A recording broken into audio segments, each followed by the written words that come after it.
Hey guys, welcome to my channel way of K. Ancient history की जो series चल रही थी, आज उसका पार्ट 16 है और आज का टॉपिक है दक्षिण भारत के प्रमुख राजवंश। तो स्टार्ट करते हैं वीडियो को। पल्लव वंश। पल्लव वंश का संस्थापक सिंह विष्णु था। इसकी राजधानी कांची यानी कि तमिलनाडु में कांचीपुरम थी। वह वैष्णव धर्म का अनुयायी था। सिंह विष्णु ने अवनी सिंह की उपाधि धारण की। सिंह विष्णु ने मामल्लपुरम में आदि वाराह मंदिर का निर्माण करवाया। किरातार्जुनियम के लेखक भारवी सिंह विष्णु के दरबार में रहते थे।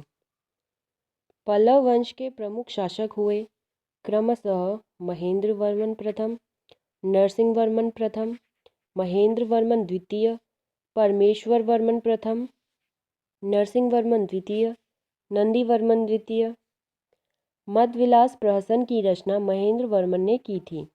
महेंद्र वर्मन शुरू में जैन मतावलंबी था, परंतु बाद में तमिल संत अप्पर के प्रभाव में आकर शैव बन गया था। महाबलीपुरम के एकाश्म मंदिर, जिन्हें रथ कहा गया है, का निर्माण पल्लव राजा नरसिंह वर्मन प्रथम के द्वारा करवाया गया था। रथ मंदिरों की संख्या 7 है। रथ मंदिरों में सबसे छोटा द्रौपदी रथ है, जिसमें किसी प्रकार का अलंकरण नहीं मिलता है। वाद पिकोंड व महामल्ल की उपाधि नरसिंह वर्मन फर्स्ट ने धारण की थी। इसके शासनकाल में चीनी यात्री हुएनसांग कांची आया था। परमेश्वर वर्मन प्रथम शैव मतानुयायी था। उसने लोकादित्य, एकमल्ल, रणंजय, अत्यंत काम, उग्रदंड, गुणभाजन आदि की उपाधियां ग्रहण की थी।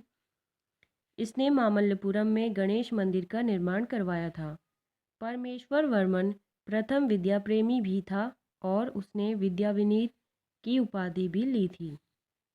अरबों के आक्रमण के समय पल्लवों का शासक नरसिंह वर्मन द्वितीय था। उसने राजा सिंह, आगमप्रिय और शकर भक्त की उपाधियां धारण की। उसने कांची के कैलाशनाथ मंदिर का निर्माण करवाया, जिसे राज सिद्धेश्वर मंदिर भी कहा जाता है। इसी मंदिर के निर्माण से द्रविड़ स्थापत्य कला की शुरुआत हुई। महाबलीपुरम में शोर मंदिर का निर्माण भी नरसिंह वर्मन द्वितीय ने किया। कांची के कैलाशनाथ मंदिर में पल्लव राजाओं और रानियों की आदमकद तस्वीरें लगी हैं। 10 कुमार चरित के लेखक दंडी नरसिंह वर्मन द्वितीय के दरबार में रहते थे। कांची के मुक्तेश्वर मंदिर तथा बैकुंठ पेरुमाल मंदिर का निर्माण नंदी वर्मन द्वितीय ने कराया। प्रसिद्ध वैष्णव संत तिरुमंगई अलवार नंदी वर्मन द्वितीय के समकालीन थे। नंदी वर्मन तृतीय शैव मतानुयायी था। उसकी राजसभा में तमिल भाषा का प्रसिद्ध कवि संत पेरुनदेवनार निवास करता था, जिसने भारत वेणुआ नामक ग्रंथ की रचना की। पल्लव वंश का अंतिम शासक कंप वर्मा था। नेक्स्ट है चोल। 9वीं शताब्दी में चोल वंश पल्लवों के ध्वंसावशेषों पर स्थापित हुआ। इस वंश के संस्थापक विजयालय थे, जिसकी राजधानी तंजाय यानी कि तंजौर या तंजावुर थी। तंजावुर का वास्तुकार कुंजर मल्लन राजराज पेरुथचन था। विजयालय ने नरकेसरी की उपाधि धारण की और निशुंभ सुदिनी देवी का मंदिर बनवाया। चोलों का स्वतंत्र राज्य आदित्य प्रथम ने स्थापित किया। पल्लवों पर विजय पाने के उपरांत आदित्य प्रथम ने कोदंड राम की उपाधि धारण की। तक्कोलम के युद्ध में राष्ट्रकूट नरेश कृष्ण तृतीय ने परांतक फर्स्ट को पराजित किया। इस युद्ध में परांतक फर्स्ट का बड़ा लड़का राजादित्य मारा गया। राजराज प्रथम ने श्रीलंका पर आक्रमण किया। वहां के राजा महिम फिफ्थ को भागकर श्रीलंका के दक्षिण जिला रोहण में शरण लेनी पड़ी। राजराज फर्स्ट श्रीलंका के विजित प्रदेशों को चोल साम्राज्य का एक नया प्रांत मूमेंट चोलमंडलम बनाया, जिसकी राजधानी थी पोलन्नरुआ। राजराज फर्स्ट शैव धर्म का अनुयायी था।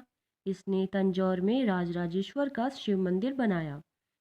चोल साम्राज्य का सर्वाधिक विस्तार राजेंद्र प्रथम के शासनकाल में हुआ है। बंगाल के पाल शासक महिपाल को पराजित करने के बाद राजेंद्र प्रथम ने गंगैकोंड चोल की उपाधि धारण की और नवीन राजधानी गंगैकोंड चोलपुरम के निकट चोलगंगम नामक विशाल तालाब का निर्माण करवाया।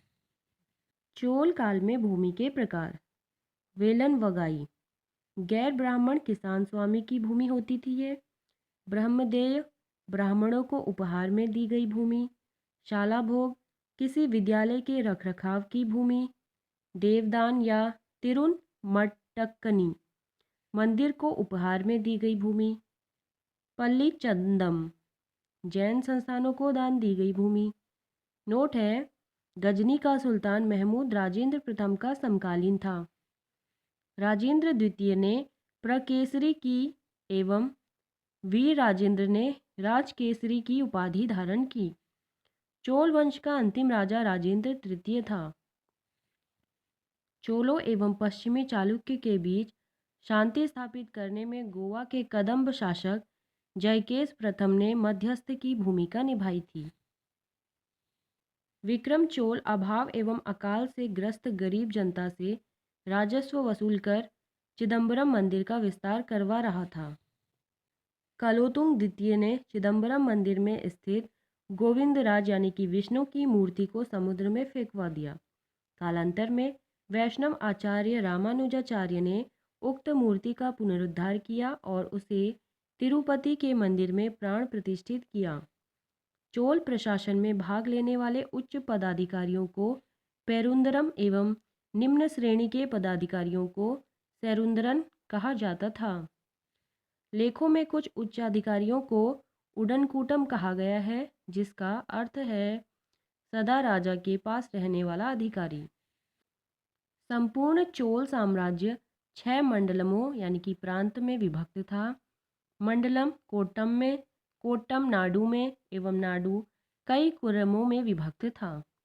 नाडु की स्थानीय सभा को नाटूर एवं नगर की स्थानीय सभा को नगरतार कहा जाता था। बेलाल जाति के धनी किसानों को केंद्रीय सरकार की देखरेख में नाडु के कामकाज में अच्छा खासा नियंत्रण हासिल था। उनमें से कई धनी भूस्वामियों को चोल राजाओं के सम्मान के रूप में मुवेवेलन यानी कि 3 राजाओं को अपनी सेवाएं प्रदान करने वाला वेलन या किसान, अरैयार जो प्रधान होता था, जैसी उपाधियां दी। उन्हें केंद्र में महत्वपूर्ण राजकीय पद सौंपे। स्थानीय स्वशासन चोल प्रशासन की मुख्य विशेषता थी।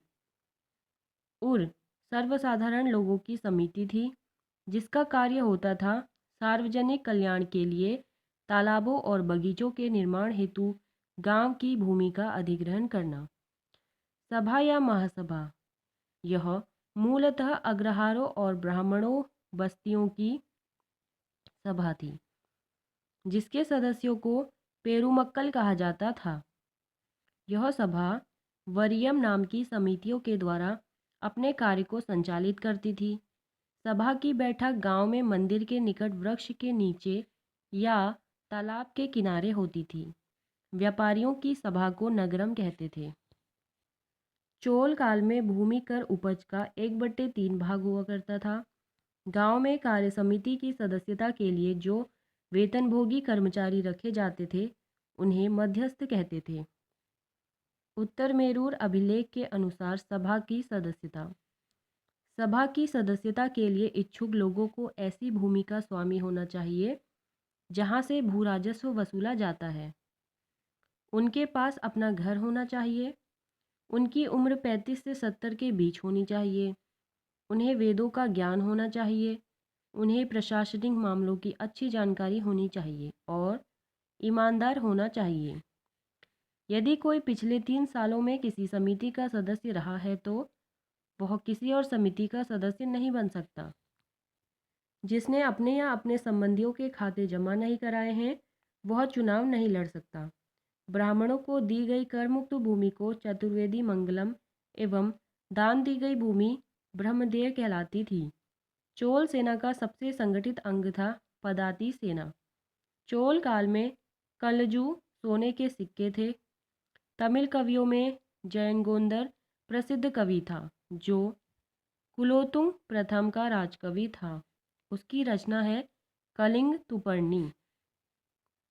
कंबन, ओट्टकुट्टन और पुगलेंदी को तमिल साहित्य का और पंप, पोन्न एवं रन्न कन्नड़ साहित्य का त्रिरत्न कहा जाता है।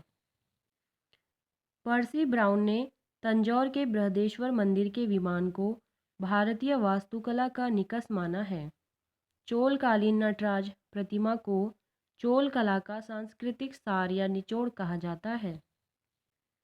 चोल कांस्य प्रतिमाएं संसार की सबसे उत्कृष्ट कांस्य प्रतिमाओं में गिनी जाती हैं। शैव संत ईशान शिव पंडित राजेंद्र फर्स्ट के गुरु थे। चोल काल का सबसे महत्वपूर्ण बंदरगाह कावेरीपट्टनम था। बहुत बड़ा गांव जो एक इकाई के रूप में शासित किया जाता था, तनियर कहलाता था। उत्तर मेरूर शिलालेख, जो सभा संस्था का विस्तृत वर्णन उपस्थित करता है, परांतक प्रथम के शासनकाल से संबंधित है। चोलों की राजधानी कालक्रम के अनुसार थी उरयूर, तंजौर, गंगैकोंड, चोलपुरम एवं कांची। चोल काल में सड़कों की देखभाल बगान समिति करती थी।